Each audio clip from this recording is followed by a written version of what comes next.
ಓಂ ಗಂ ಗಣಪತಾಯೇ ನಮಃ. ಶ್ರೀ ಗುರುದೇವ ರುದ್ರಾಯ ನಮಃ. ಎಲ್ರಿಗೂ ನಮಸ್ಕಾರ ಸ್ನೇಹಿತರೆ, ನಾನು ನಿಮ್ಮ ಪ್ರಕಾಶ್.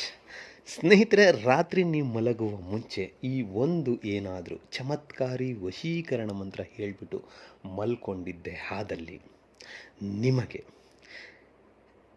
ನೀವು ಇಷ್ಟಪಟ್ಟವರು ನಿಮ್ಮ ವಶೀಕರಣ ಆಗ್ತಾರೆ, ಅಂದರೆ ನಿಮ್ಮ ವಶ ಆಗ್ತಾರೆ. ನೀವು ಯಾರನ್ನು ಬೇಕಾದ್ರೂ ಈ ಮಂತ್ರದ ಸಹಾಯದಿಂದ ವಶೀಕರಣ ಮಾಡ್ಕೊಳ್ಬೋದು. ಅದು ಹೇಗೆ ಏನು ನಾನು ತಿಳಿಸ್ಕೊಡ್ತೀನಿ.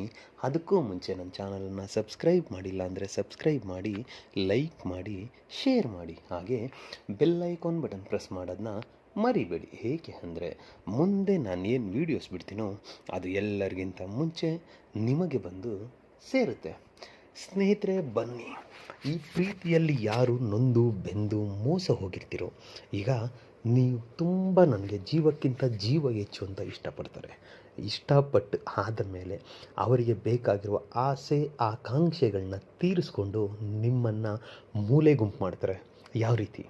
ನಿಮ್ಮ ಫೋನನ್ನು ಅವಾಯ್ಡ್ ಮಾಡ್ತಾರೆ. ಮತ್ತು ಅವ್ರ ಹತ್ರ ನೀವು ಮಾತಾಡಬೇಕು ಅಂತ ತುಂಬ ಎಷ್ಟೋ ಸಾರಿ ಅಂದ್ಕೊಂಡು ಫೋನ್ ಮಾಡ್ತಾಯಿದ್ರೆ ಬ್ಲಾಕ್ ಲಿಸ್ಟ್ ಹಾಕಿರ್ತಾರೆ, ಅಥವಾ ಫೋನನ್ನು ತೆಗೆಯೋದಿಲ್ಲ, ಅಥವಾ ಇನ್ನೊಬ್ಬರು ಸಿಕ್ಕಿದ್ರು ಅಂತ ಅವ್ರ ಹತ್ರ ಮಾತಾಡ್ತಾ ನಿಲ್ತಾರೆ ಹೊರತು ಯಾವಾಗೂ ಫೋನಲ್ಲಿ ಬ್ಯುಸಿ ಇರ್ತಾರೆ ಹೊರತು ನಿಮಗೆ ಯಾವುದೇ ರೀತಿಯ ಆಸ್ಪದ ಕೊಡೋದಿಲ್ಲ. ಅಂತಹವರ ಮೇಲೆ ಈ ಕ್ರಿಯೆಯನ್ನು ನೀವು ಮಾಡಬಹುದು. ಏನು ಮಾಡಬೇಕು? ರಾತ್ರಿಯ ಸಮಯದಲ್ಲಿ ನೀವು ಮಲಗುವುದಕ್ಕಿಂತ ಮುಂಚೆ ಸ್ನಾನ ಮಾಡಬೇಕಾಗುತ್ತೆ. ಸ್ನಾನ ಮಾಡಿ ಹಾಸಿಗೆಯಲ್ಲಿ ಹೋಗುವುದಕ್ಕಿಂತ ಮುಂಚೆ ಉತ್ತರ ದಿಕ್ಕಿಗೆ ಮುಖ ಮಾಡಿ ಕುಳಿತುಕೊಂಡು, ಇವಾಗ ನಾನು ನಿಮಗೆ ಒಂದು ಮಂತ್ರ ಕೊಡ್ತೀನಿ. ಈ ಮಂತ್ರವನ್ನು 108 ಸಾರಿ ಪಠನೆ ಮಾಡಬೇಕಾಗುತ್ತೆ. 108 ಸಾರಿ ಪಠನೆ ಮಾಡಿ ಮಲ್ಕೊಂಡ್ಬಿಡಿ, ಸಾಕು.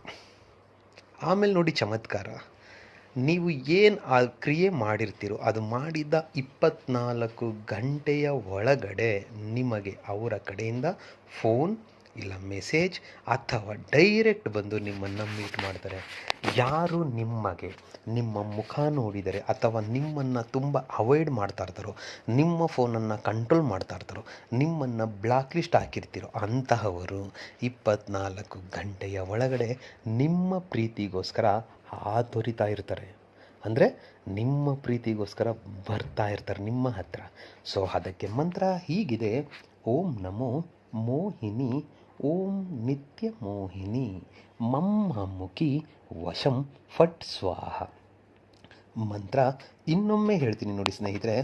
ಓಂ ನಮೋ ಮೋಹಿನಿ, ಓಂ ನಿತ್ಯ ಮೋಹಿನಿ, ಮಮ್ಮುಖಿ ವಶಂ ಫಟ್ ಸ್ವಾಹ. ಅಮ್ಮುಖಿ ಅನ್ನೋ ಜಾಗದಲ್ಲಿ ಅವರ ಹೆಸರನ್ನು ಸೇರಿಸಿಕೊಳ್ತಾ ಈ ಮಂತ್ರ ಪಠನೆ ಮಾಡಿದ್ರೆ ಸಾಕು.